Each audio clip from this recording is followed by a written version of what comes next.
What's up guys, the Strong Boys 19 here. This is going to be another album review for a 2020 album, and I'm going to be reviewing the new studio album from metal titans themselves of Napalm Death, entitled Throes of Joy in the Jaws of Defeatism. Long time pioneering grindcore outfit for almost 40 years, Napalm came back with a brand new studio record for 5 long consecutive years, being the longest gap of releasing an album since 2015's Apex Predator Easy Meat, which was to me some of the darkest, powerful and enraging albums that I've ever listened to from their entire discography. I have been a fan of this band for a long time.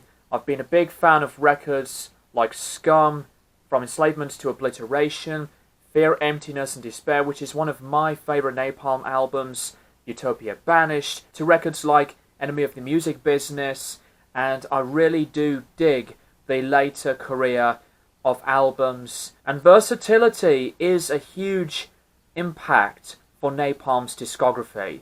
They were never afraid to incorporate different styles. Besides that, we think of them as metal, but they do put in some other chemical of genres into the big cauldron.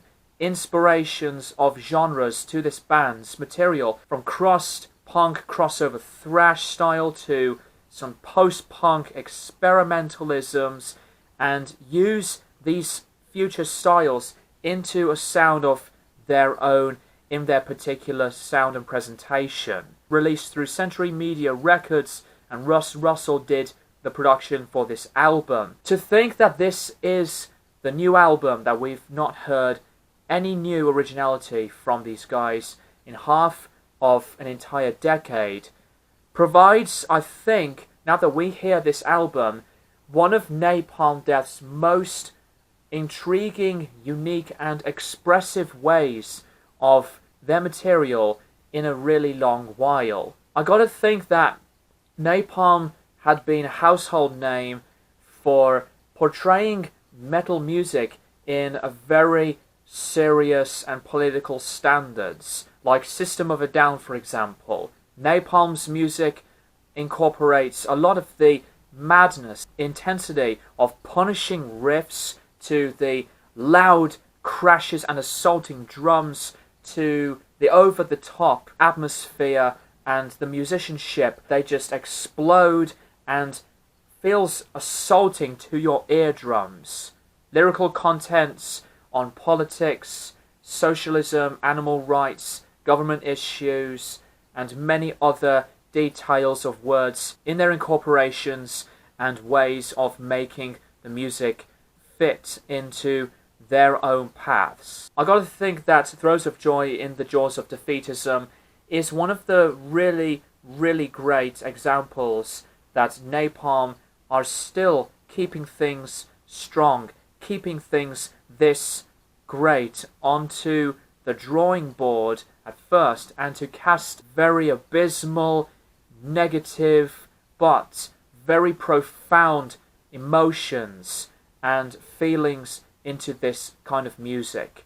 The guitar playing from Mitch on this album still provides one of his great riffs. Some parts of the instrumentation can be very thrashy, really doom-packed on later tracks, to Shane's bass guitar playing, which adds in his own chemistry and the additions to build in more of the instrumentation, drumming full of tightness and a brilliant, powerful sound. Barney's vocals on this album, I gotta say, they are one of his best in a really, really long time, because I do dig his own deeper form and his guttural, a low tone and distortion on his vocals. This is, to me, one of these really accessible but a punishing way of material that I would connect this album much more and more when I listen to it. You got the intensifying, uncompromising but intriguing, raging tracks of Fuck the Factoid to that curse of being in thrall. The title track, Throes of Joy in the Jaws of Defeatism, acting in good faith, and invigorating clutch. But to later tracks that can be throwing in some more onto a darker side and feel of experimentalism, like on the track called Joy de ne pas vera, which strangely reminds me on a very industrial pact of direction, say like the only Napalm album being Point Blank. The industrial elements on that album, and even maybe on like a Godflesh album, that is something similar from the haunting distorted vocals and the overall moodiness on this track. And another track being one of the singles called Amoral, a mid-tempo, continues some more of the darkness. There's a lot of the feel while Barney screams out his vocals with the pummeling, distorting guitar, and the atmosphere on the album is really a big thing to add into their music. The last track being one of my favourites on the album, A Belly Full of Salt and Spleen.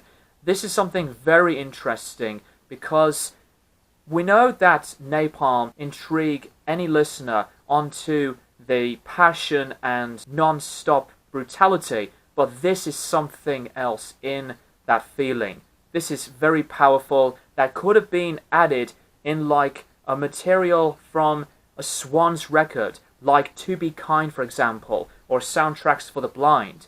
A lot of Swans records do include very challenging and thought-provoking and theatrical approaches into that kind of era for music, and that's how I would feel about this closing track. Greenway's more low-keyed, howling at the same time vocals, and the production on this album is another highlight. Russ's production is brilliant. The guitars sound frenetic, and the drums such a great, blazing and punishing way. Overall musicianship on the album is one of the best examples that this album is growing very, very strong from the start to the finish. The more memorable stuff on the album, because there is a lot to go into, it does get better the more I look into the deeper sides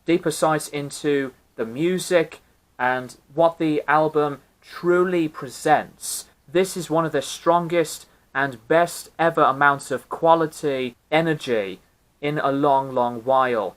This is one of those albums into Napalm's creativity, as much of a complete and renowned album. Let me know what you think of this album down in the comments below.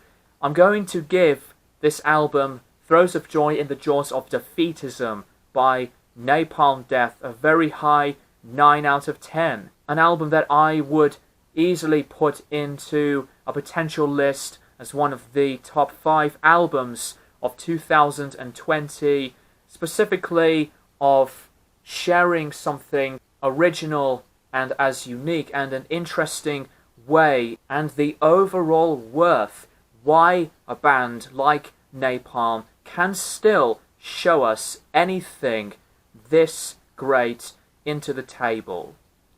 Thank you guys for watching, and I'll keep you guys posted for more videos in the near future.